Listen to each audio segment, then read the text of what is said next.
Buenos días, ¿cómo está? ¿Qué tal? Durante este confinamiento, ¿qué hemos estado aprendiendo juntos? ¿Qué es lo que el Espíritu Santo nos ha estado enseñando durante este tiempo? Es muy interesante que en este tiempo podamos ya tener como qué hemos aprendido. Sé que ha sido un curso intensivo, un curso inesperado, pero todo esto ha sido provocado por el Dios que es soberano. Y eso nos da confianza, fortaleza, dependencia totalmente en Él, y sabemos que todas las cosas están bajo su control. ¿Qué le parece si antes de comenzar quiero agradecer los mensajes? Le animo también a que comparta esta transmisión con sus amigos. La intención no tiene que ver con tener más like o más me gusta. No, yo creo que lo que hemos estado compartiendo, que es el Evangelio durante esta cuarentena, yo creo que es muy importante, es necesario que compartamos la palabra de Dios. Así que si durante este tiempo especial hemos encontrado el lugar especial para hacer nuestro devocional, yo quiero recordarle, no ponga atención en el método, porque no hay métodos para los devocionales. Algunas veces iniciaremos orando, otras cantando, otras leyendo la Escritura, pero siempre entendidos que es Dios quien nos quiere enseñar algo a través de su palabra. Así que seguramente a estas alturas de la práctica del devocional familiar, personal, seguramente he empezado a ver algunos resultados. Y eso me gusta, me agrada, pero vamos a orar, vamos a orar. Padre, gracias te damos en esta mañana por la gracia y el favor tuyo, Señor, que tú has derramado en nuestras vidas. Gracias porque durante este tiempo, Señor, al escudriñar tu palabra, tú abres nuestros ojos espirituales. Te pedimos, Padre, que cada una de las verdades espirituales reveladas en tu palabra se hagan cada día palpables, presentes, de tal manera, Señor, que las entendamos con mucha claridad. Muchas gracias. En el nombre de Jesús te pedimos que nos guíes al abrir el libro. Le comenté el día de ayer que durante esta semana estaríamos meditando sobre algunos salmos. El día de ayer hablábamos acerca del Salmo 1. Hoy quiero que nos vayamos en nuestra meditación en el Salmo 90. En general, cuando hablamos de los salmos, es ver cómo los que escribieron los salmos estaban presentando una vida real en un mundo real, pero ese mundo real siempre estaban viendo en una verticalidad y era hacia Dios. Y creo que en este tiempo es donde el Señor nos está mostrando esto. La mayoría de los salmos fueron escritos por David, la mayoría, pero algunos otros fueron escritos por los hijos de Coré, por Asaf, por Salomón, por Moisés, por Emán, por Etán. Y hay algo que me llama mucho la atención. 48 salmos son anónimos. Y bueno, no me voy a meter mucho en la historia, pero solo quería referenciar esto último que acabo de mencionar. El Salmo 90, que yo le decía en un principio, es el salmo más antiguo en la colección. El Salmo 90 fue escrito por Moisés. Estamos hablando del año 1410 antes de Cristo. Y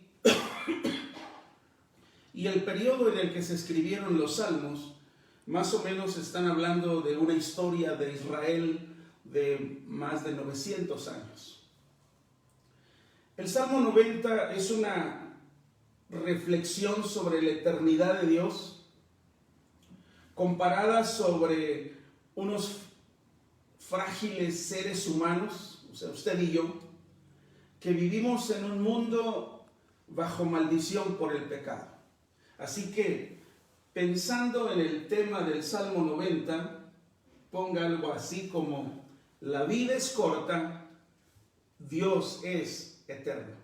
Vamos a ver el versículo 1 y 2, que me hablan de una expresión de alabanza ante un Dios eterno. Fíjese cómo dice la palabra del Señor. Señor, tú nos has sido refugio de generación en generación. Antes que naciesen los montes y formases la tierra y el mundo, desde el siglo y hasta el siglo, tú eres Dios. Fíjese cómo desde siempre el Señor ha sido el refugio eterno de protección para la humanidad. Una humanidad que, a pesar de que está bajo maldición por el pecado, Dios en esa gracia común ha dado dones, habilidades, y gracias a Dios, porque en esa gracia común todavía el ser humano puede decir: Él ha sido nuestro refugio, Él ha sido nuestra protección, Él ha sido nuestro sostén, Él ha sido nuestra estabilidad. El problema es que no todos los seres humanos pensamos de esa manera, porque dice ahí: desde el siglo y hasta el siglo tú eres Dios. Me habla de la naturaleza de Dios, un Dios que no tiene principio, que no tiene fin, como dice Apocalipsis 1:8, yo soy el alfa y el omega, el principio y el fin. Pero veamos a partir del versículo 3 la fragilidad del hombre. Fíjense, vuelves al hombre hasta ser quebrantado. La palabra quebrantado me recuerda lo que dice Génesis 3:19, que somos polvo.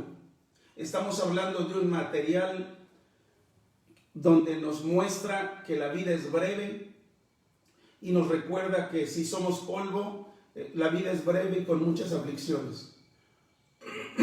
Perdón, ando un poco lastimado de mi garganta. Fase 1, como ahora comúnmente lo decimos.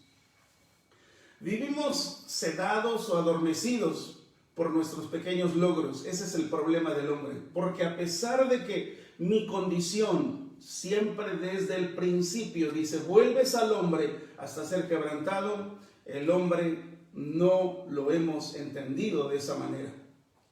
Así que de repente alardeamos de nuestros pequeños logros y nos olvidamos, lamentablemente como hombres, de nuestro origen. Y lo que estamos viviendo es el resultado de lo que dice Romanos 1:21. Romanos 1:21 me dice de esta manera la palabra del Señor: pues habiendo conocido a Dios, no le glorificaron como a Dios, ni le dieron gracias, sino que se envanecieron en sus razonamientos y su necio corazón fue entenebrecido.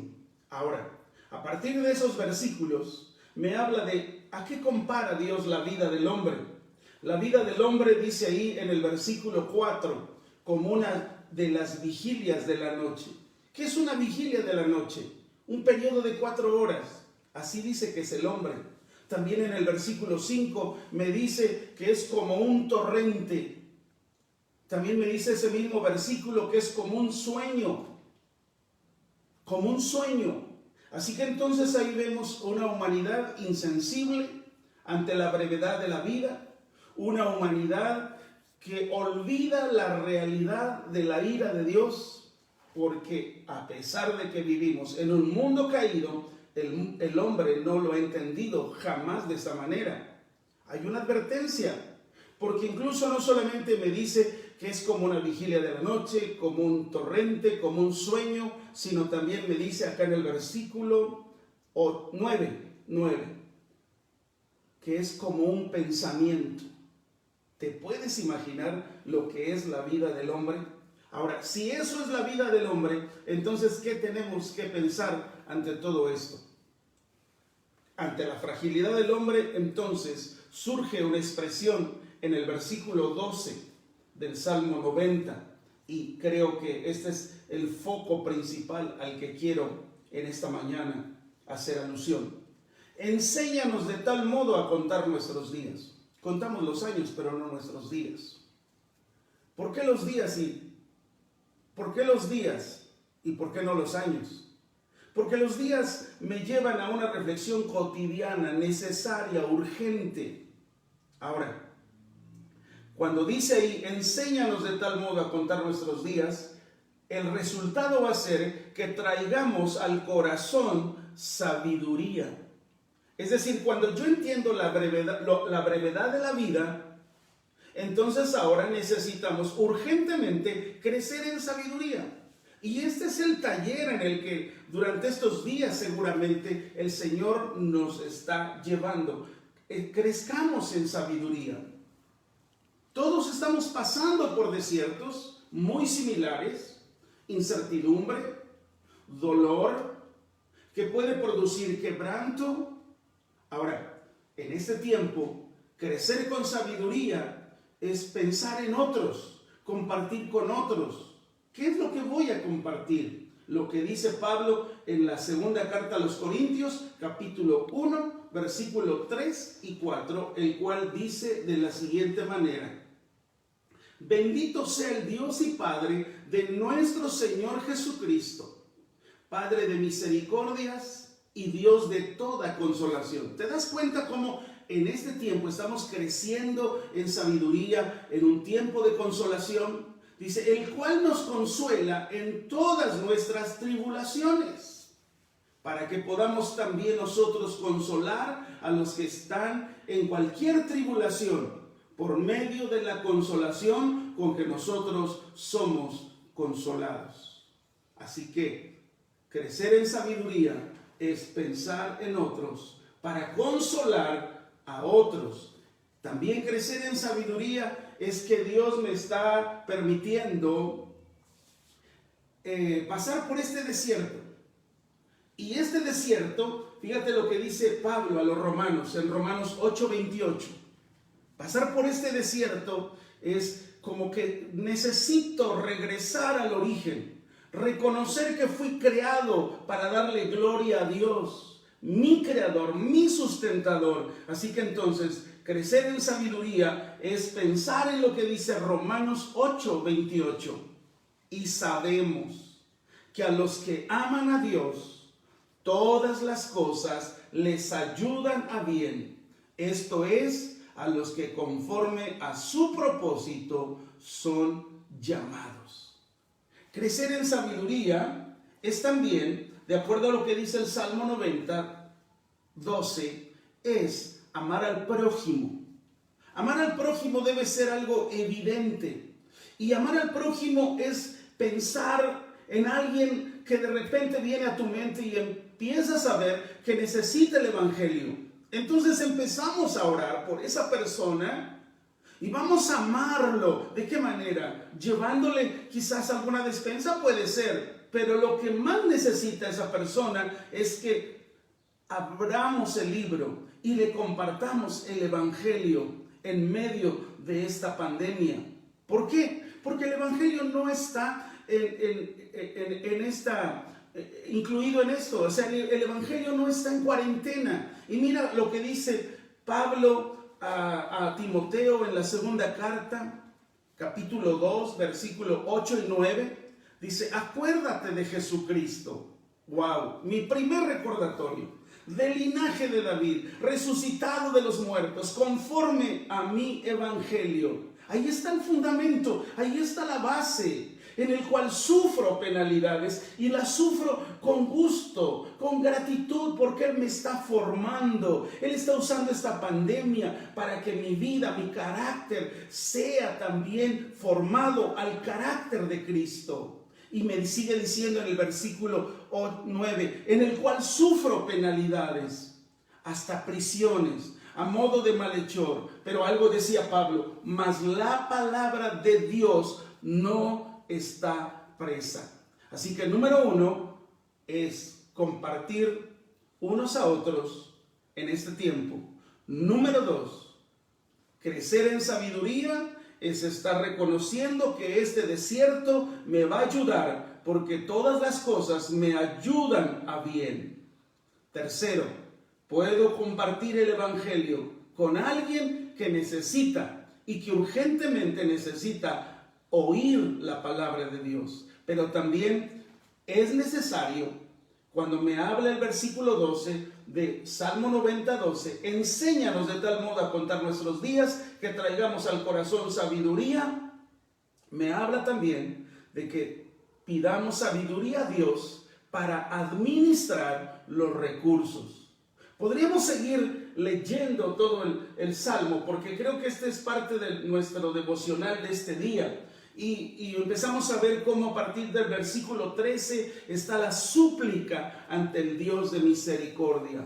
Una oración que los días de gozo igualen sus días de aflicción. Cuando Él dice, alégranos conforme a los días que nos afligiste y los años en que vimos el mal. Y la parte final del versículo 17 dice, sea la luz de Jehová nuestro Dios sobre nosotros, y la obra de nuestras manos confirma sobre nosotros, si la obra de nuestras manos confirma. ¿Te das cuenta algo que dice aquí? Sea la luz de Jehová. Es decir, cuando la luz de Jehová está sobre nuestras vidas, es que tenemos el favor de Dios, tenemos la aprobación de Dios, y entonces su misericordia, su gracia en cada amanecer, entonces toman una relevancia total en mi vida, porque entonces tiene sentido la vida, tiene valor el día a día, y empezamos a pedir, Dios, en medio de esto, en medio de lo que estoy aprendiendo en este seminario intensivo, la vida es corta, tú eres eterno, entonces nos llevamos este tiempo para orar y entonces pedir que Dios nos dé esa sabiduría. ¿Qué le parece si antes de cerrar oramos? Padre, gracias te damos, Señor, porque este tiempo, cuando hemos hablado tu palabra y hemos abierto el libro, es porque en tu palabra siempre vamos a encontrar esa riqueza espiritual suficiente, necesaria para nuestras vidas. Muchas gracias, porque sé que este día, al estar pensando en el Salmo 90 y ver lo que tu palabra nos enseña, cada uno, Señor, de los creyentes, de tus discípulos, Señor, estaremos recibiendo de ti, no solamente en forma personal, sino con la familia, lo que tú tienes para cada uno de nosotros. Padre, confirma la obra de tus manos. Amén, amén. Hay algo que publicamos ahí en nuestras redes sociales y quiero compartírselo nuevamente. ¿Necesitas ayuda? Esa fue una pregunta. Como iglesia no somos ajenos a lo que actualmente está aconteciendo en México. Así que queremos ayudar. Si por algún motivo de salud, edad o desempleo tiene alguna dificultad en adquirir productos de primera necesidad, creo que es una buena oportunidad para servirnos unos a otros. Puede usted con toda confianza enviar un mensaje aquí vía Facebook, o también puede compartirnos ahí en WhatsApp. Ahí está el número ya publicado, de tal manera que la distancia se acorte y que el corazón sea grande para compartir los unos a los otros lo que Dios ha puesto en nuestras manos. No solamente podemos compartir la palabra que el Señor nos ha inquietado, sino también podemos pedir a favor de otros y podemos compartir el pan espiritual y el pan material con otros. Así que hay mucho por hacer, iglesia. No podemos estar entonces pues pensando en qué sucederá. No, necesitamos estar activos. Yo quiero agradecerles a todas las personas que estuvieron aquí por los diferentes comentarios, saludos, gracias, muchas gracias. Todos creo que tiene que ver con saludos, con buenos deseos. Muchas gracias. Bueno, si usted tiene alguna necesidad, también me lo puede hacer llegar por este medio, de tal manera que, le vuelvo a repetir, la distancia sea cada día corta. Dios le bendiga, que tenga un martes bendecido bajo la gracia de Dios.